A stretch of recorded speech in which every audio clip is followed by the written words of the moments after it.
Boa tarde, pessoal. Seguindo os nossos trabalhos, as nossas aulas à distância, eu quero propor aqui aos meus alunos do oitavo ano, aliás, dos oitavos anos, do Fundamental 2, uma pequena revisão de conteúdo, ok? Lembrando algumas competências ou habilidades, melhor dizendo, algumas habilidades que estão vinculadas a esse conteúdo que já foi trabalhado presencialmente em sala de aula e que é interessante a gente recuperar aqui numa videoaula aqui, que é o tema do iluminismo, ok?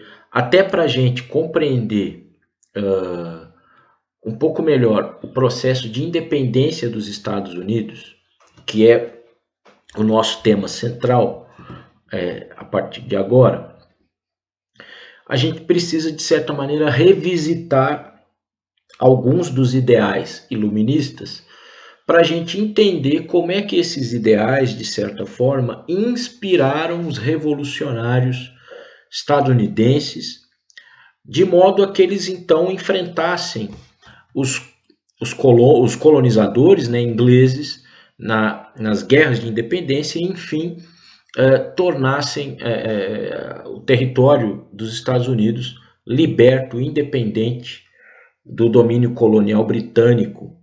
E esse processo histórico é fundamental, né?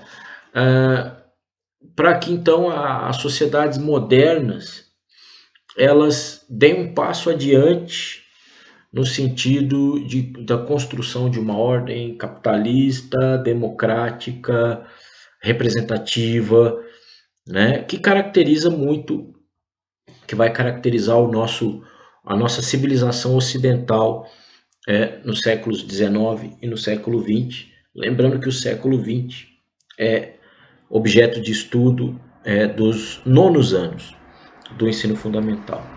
Então, sobre o iluminismo, vamos recuperar aqui algumas habilidades que a gente vai recuperar aqui.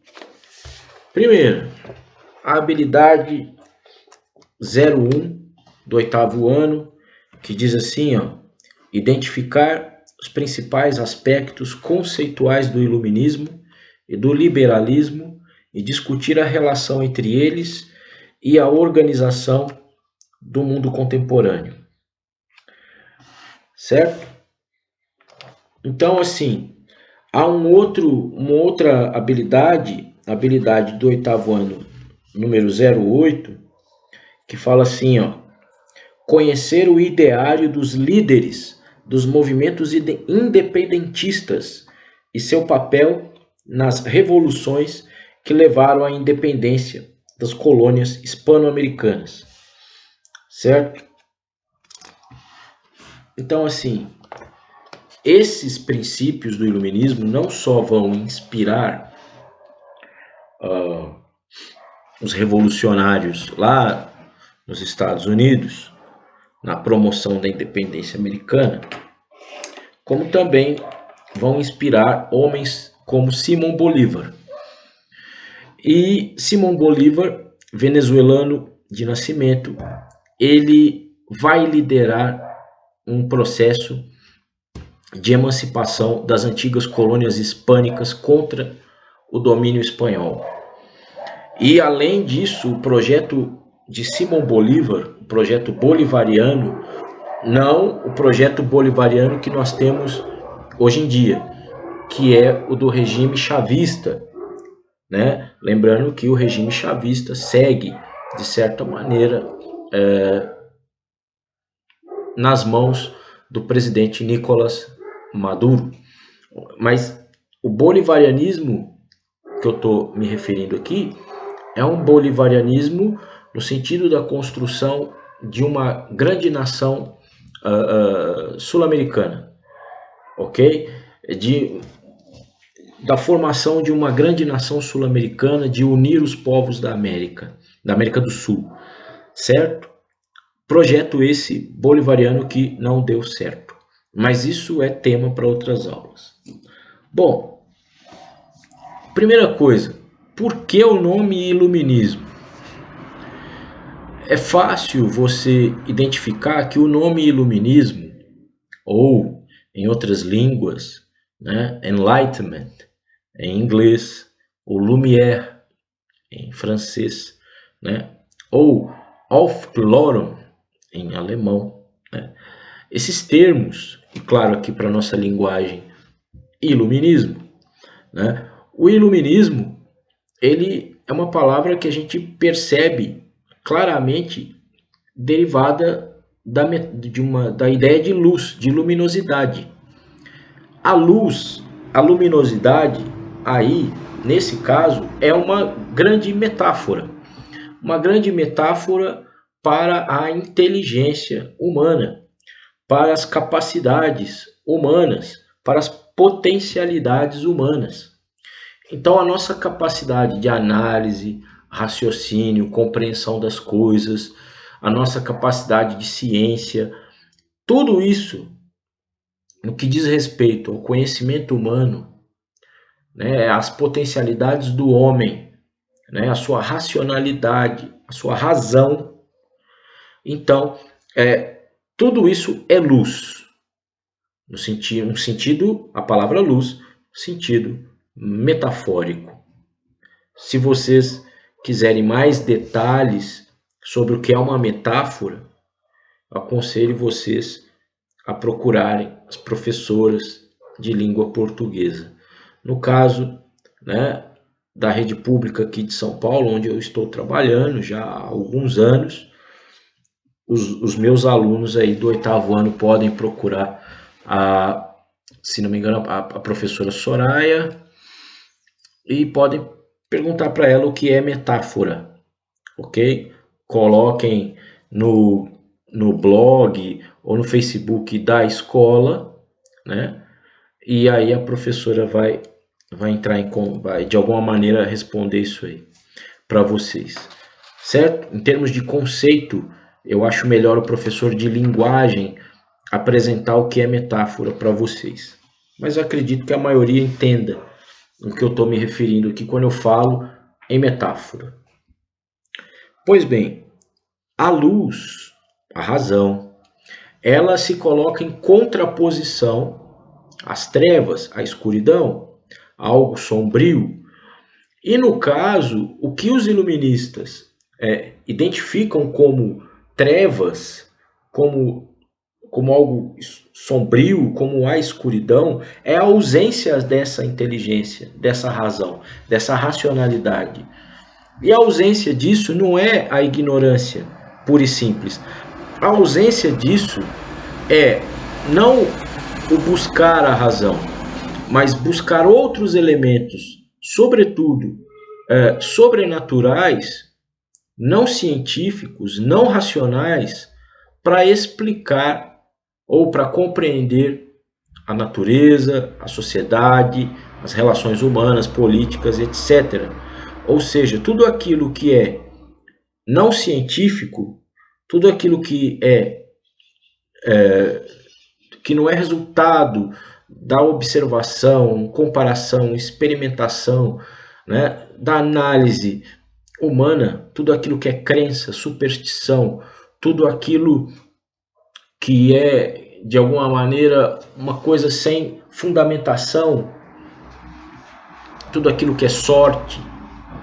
Então, tudo isso, e aí, claro, naturalmente esses iluministas vão promover uma crítica intensa contra o catolicismo, que no século XVIII, na Europa, apesar da reforma protestante já ser uma realidade há pelo menos quase 200 anos, nesse contexto, a reforma protestante ela é um fenômeno do século XVI. Apesar disso, a Igreja Católica no século XVIII, ela é, de certa maneira, hegemônica no conjunto das nações europeias e ocidentais, mesmo na América. Porque na colonização do território, tanto hispânico como português aqui na América, ou mesmo britânico, inglês, o que seja, de certa maneira, o cristianismo é de certa forma, ele é importado da Europa para as Américas, obviamente. Junto com todo esse projeto colonialista, a fé cristã, ela vem nesse bojo, né? Ela é parte desse pacote que a gente chama aí historicamente de colonialismo. Então, o iluminismo, ele bate de frente com a igreja, né? E a igreja no século XVIII, quando eu falo igreja católica, ela se coloca como um poder, além de espiritual, como um poder temporal. E a mentalidade das pessoas, né? A visão de mundo das pessoas é muito condicionada pela visão cristã católica, principalmente. Então há uma crítica pesada dos iluministas contra a igreja. Então, crítica em que sentido? No sentido de que se eu vou buscar conhecer a natureza, as relações humanas, a sociedade, a política, se eu quero entender o mundo, eu tenho que pegar a visão religiosa, ou toda crença, superstição, tudo aquilo que não está fundamentado num olhar apurado, racional e científico, eu tenho que botar de lado, porque isso é treva, isso é escuridão, certo? Isso é o não saber. Agora, nesse sentido, os iluministas, eles também, além de combater, né, a igreja, eles vão combater e muito duramente o chamado Antigo Regime, ou em francês, Ancien Régime. O Ancien Régime ou o Antigo Regime é a ordem política que tem estabelecida na Europa a princípio e que tem raízes até medievais, né? Lá das antigas monarquias medievais. E também dentro da organização social que se implementou durante os séculos de sistema feudal em boa parte da Europa. Tudo isso produziu uma sociedade que a gente chama de sociedade de antigo regime. Nessa sociedade de antigo regime, a autoridade política é concentrada nas mãos do rei, do monarca. É o que nós conceituamos, né, como absolutismo monárquico, certo?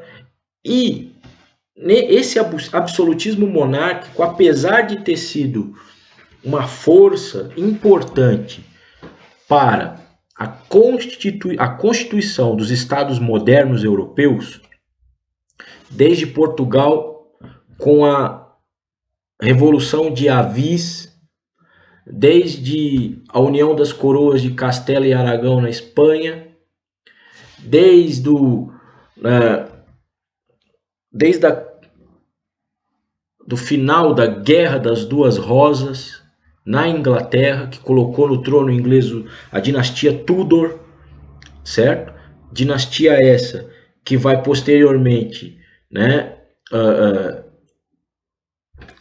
instaurar uma igreja nacional, que é o anglicanismo. Na França, nós temos a Guerra dos Três Henriques, e ao final disso, a dinastia de Bourbon vai encerrar um período de instabilidade, de guerra religiosa na França, se colocar como uma monarquia forte. Então, Portugal, Espanha, Inglaterra e França são os grandes exemplos de antigo regime, de modelos políticos, de estados modernos europeus, onde os reis gozam de grande autoridade, tamanha autoridade que muitos desses reis eram encarados como capazes de curar doenças, né? E aí, para quem é colega historiador e está me assistindo, ou curioso da história, vale a dica de um livro do colega já falecido Marc Bollock, francês, chamados reis taumaturgos, né? Onde ele trabalha essa mentalidade aí, que, de certa maneira, é uma mentalidade de submissão, vamos dizer assim, onde os súditos do rei, de certa maneira, o encaram realmente como um ser quase divino ou divino. Tanto é que muitos desses reis governaram por longo tempo, com o apoio da igreja, obviamente, lembrando que desde a Idade Média os reis são coroados em catedrais, é uma prática comum desde a Idade Média, ou seja, o Papa Católico ou os cardeais, elementos da alta hierarquia da igreja, né, coroando os reis e, de certa maneira, legitimando o poder temporal do rei. Ou seja, o rei, ele governa e governa legitimado pela igreja. O rei governa e o seu poder, ele tem origem divina. O Deus cristão colocou o rei naquela posição e por essa razão, como qualquer súdito, né, poderia questionar a decisão de um rei? Seria questionar a própria escolha de Deus. Então, de certa forma, né, os iluministas criticam duramente esse modelo político autoritário, aonde o monarca concentra em si muito poder. E aí o que ocorre? O que os iluministas propõem, então? Propõem concepções mais liberais e democráticas. Essas concepções liberais, elas são expressas na luta por alguns direitos, e aqui aparece, de certa maneira, o sentido de direito, o sentido moderno da palavra direito, né? Então, alguns direitos civis, políticos, sociais, né, são derivados dessa luta iluminista, desse questionamento iluminista contra aquela ordem estabelecida na Europa no século XVIII. Então, por exemplo, a luta pelo direito de livre expressão, a luta pelo direito à propriedade e defesa da propriedade privada, a luta pelo direito não só de livre expressão, mas de liberdade religiosa, certo? Toda essa luta, a luta pelo direito de participação da política, do poder, de concepções mais democráticas, certo? Tirando a soberania do rei e colocando o povo como verdadeiro soberano. Todo o poder emana do povo e não se concentra na mão do rei. Então o governante, ele deve ser, de certa maneira, o reflexo e o resultado da escolha popular, da soberania popular. E se o rei, né, está em desacordo com essa soberania, ele não só pode, como deve ser tirado da sua posição. Essa ideia de soberania popular, de que todo o poder emana do povo, vem de um iluminista francês chamado Jean-Jacques Rousseau, certo? Que escreveu uma série de obras marcantes aí do iluminismo, como A Origem da Desigualdade entre os Homens, como Emílio, certo? Como O Contrato Social. Inclusive, o livro O Contrato Social era livro de cabeceira de um dos principais líderes jacobinos da Revolução Francesa, que era Maximilien de Robespierre, né? Foi o líder jacobino que governou a França em meio ao processo revolucionário, numa fase mais dura, violenta, conhecida como o Grande Terror. Mas isso também conversa para outras aulas. Então reparem, O iluminismo, ele se contrapõe, então, ao poder da igreja e ao poder dos reis. E o que ele estabelece? O quê? Que, então, a ciência, a análise, a razão, a inteligência humana sejam os nossos instrumentos de compreensão do mundo. E que o poder político não se concentre na mão dos reis, ou nas mãos dos reis. Que o poder político seja descentralizado, quebrado, dividido, que a soberania venha do povo, certo? E aí essas ideias, em defesa das mais diversas formas de liberdade, acabam por criar uma ideologia que nós vamos chamar aqui de liberalismo. Ou seja, aquela ideia de tirar esse poder do Estado e valorizar o indivíduo. Porque o liberalismo vai defender né, essa individualidade, essa liberdade, de tal maneira que o indivíduo vai se sobrepor à coletividade de certa forma.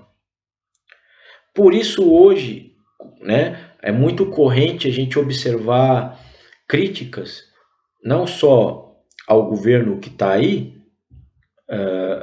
no sentido de que ele realiza práticas neoliberais.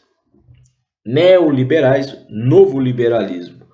Ou seja, são concepções que entendem que o Estado deve ser menor, deve ser enxugado, que o Estado não deve ter tantas atribuições, pensando que ao fazer isso, os indivíduos, as pessoas, né, possam então ter a liberdade suficiente para fazer com que a economia se desenvolva, possa ter a liberdade suficiente para se expressar e fazer com que as coisas aconteçam e a sociedade avance. Só que a gente sabe que as coisas não são tão simples assim. Mas, de certa maneira, o liberalismo ele é resultado desse ideário do iluminismo, certo? Uma outra coisa interessante, vamos recuperar aqui um exercício já feito em sala de aula. Lembrando que a gente usa o Estudar História, né, o volume aqui do 8º ano, da Editora Moderna. Eu estou usando esse livro. E assim, na rede pública estadual de São Paulo, até 2023. E o capítulo é o capítulo 2 do livro, na página 36. O capítulo é Novas Ideias, o Iluminismo e os Fundamentos do Liberalismo Econômico. Certo? Então, eu peço que leiam, releiam, aliás, o capítulo. Ok? Aqui está falando dos principais pensadores iluministas, inclusive do próprio Rousseau, né, que nasceu em 1712 e morreu em 1778, nascido em Genebra, Suíça, mas a gente fala que francês, é comum falar francês, que ele é francês, mas porque ele ainda na adolescência foi viver na França e produziu na França, né? Sobretudo em Paris. Falando de Rousseau aqui na página 40 do livro. Na página 41 do livro, a gente tem 5 exercícios que eu preciso que vocês retomem esses 5 exercícios. Tem aqui 5 questões. Defina com suas próprias palavras o que foi o iluminismo. Que críticas os iluministas faziam ao antigo regime? Quem assistir esse vídeo aqui com calma e lê o texto do livro, responde isso tudo de forma sossegada. Explique a teoria dos 3 poderes elaboradas por Montesquieu. Montesquieu também é um pensador iluminista. Charles-Louis de Secondat, ou Barão de Montesquieu, que pensou, né, que criou lá no livro dele, não é um livrinho não, um livro desafiador, O Espírito das Leis, a proposta de divisão tripartite dos poderes, coisa que é mantida na nossa república até hoje, né? Então leiam aí sobre o Montesquieu, no caso, falando em Montesquieu, página 39. E na página 41, ó, a gente tem os enciclopedistas, a proposta, né, da enciclopédia de Diderot, de D'Alembert, certo? Que foi, inclusive, a enciclopédia iluminista, que organizada em 28 volumes, né? Ela levou um tempo relativamente longo para ser concluída, esses 28 volumes. Ela teve a participação de 160 pessoas colaborando na formação dessa enciclopédia. E essa enciclopédia, ela se inspirou numa publicação britânica anterior, que é a Ciclopedia, ou o Dicionário Universal das Ciências e das Artes, certo? E isso aqui era uma publicação britânica. Então, essa publicação foi editada na França e depois inspirou o Diderot e o D'Alembert a criarem a enciclopédia, né? Lembrando que em 1759, a enciclopédia iluminista ela foi inserida no Index, que é aquela lista dos livros proibidos pela Igreja Católica, né? Até pelo seu caráter questionador, crítico, mas, sobretudo, pela ousadia da enciclopédia. A enciclopédia iluminista, vamos dizer assim, é o tataravô da Wikipédia, é o tataravô do Google.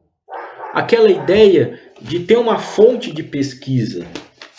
Então, quando eu e os seus outros professores, quando a gente propõe uma pesquisa e tal, né,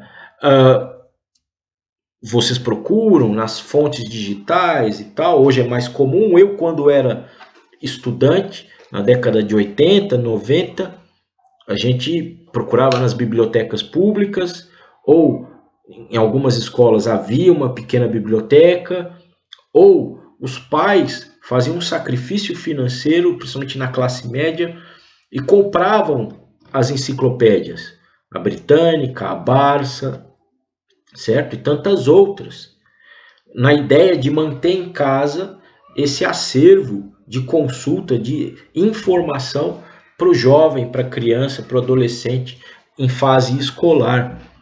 Mas quando Diderot e D'Alembert se inspiraram a construir essa obra de 28 volumes, eles pensaram de forma ousada em colocar no papel, em publicar todo o conhecimento humano. Essa era a ousadia da enciclopédia. Colocar no papel, imprimir todo o conhecimento humano. E, de certa maneira, democratizar isso, botar isso nas mãos das pessoas, certo? E difundir o conhecimento. Compreendido? Então, além, né, das três questões que eu li aqui, a gente tem o que Rousseau defendia sobre o estado de natureza do ser humano. E aí tem que ler, né, na página 40 sobre o Rousseau. Ele é contratualista, ele vai falar que o ser humano, antes do contrato social que formou a sociedade, vivia em estado de natureza.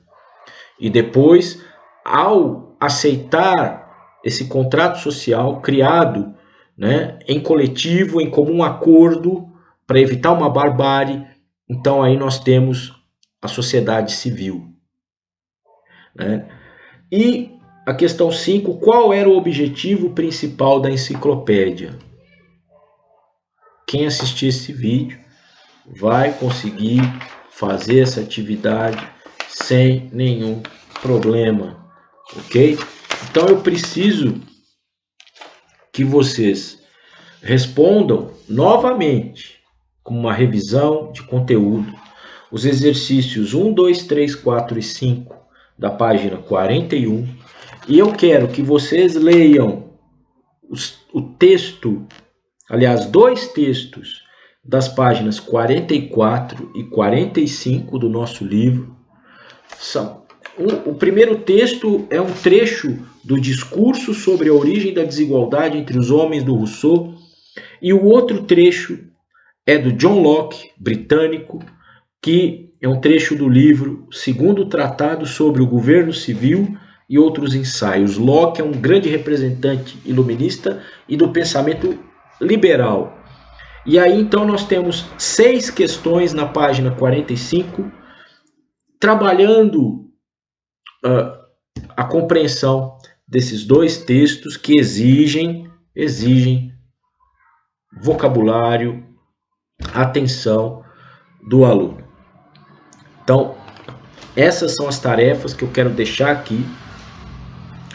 Exercícios da página 41, 5. Exercícios da página 45. Interpretação do texto, trechinho, aliás, um trecho significativo do Rousseau, um trecho significativo do Locke. Aqui, ó. Ok? Ó. Tem um trecho aqui do... Aqui é o Rousseau, aqui é o Locke. E aí 5 exercícios, já 6. Nas próximas semanas, claro, eu vou voltar aqui e fazer a correção disso tudo aí. Estudem, não saiam de casa a não ser para coisas básicas, ok? Higiene, manter higiene em casa, das mãos, certo? Nada de aglomerações, ficar aí em casa, estudar, escutar sua música, jogar seu game, assistir um pouco de TV, certo? E nada de dar ouvidos a certas pessoas que falam muita bobagem em rede nacional, ok? Ó, um abração do professor aqui, ó.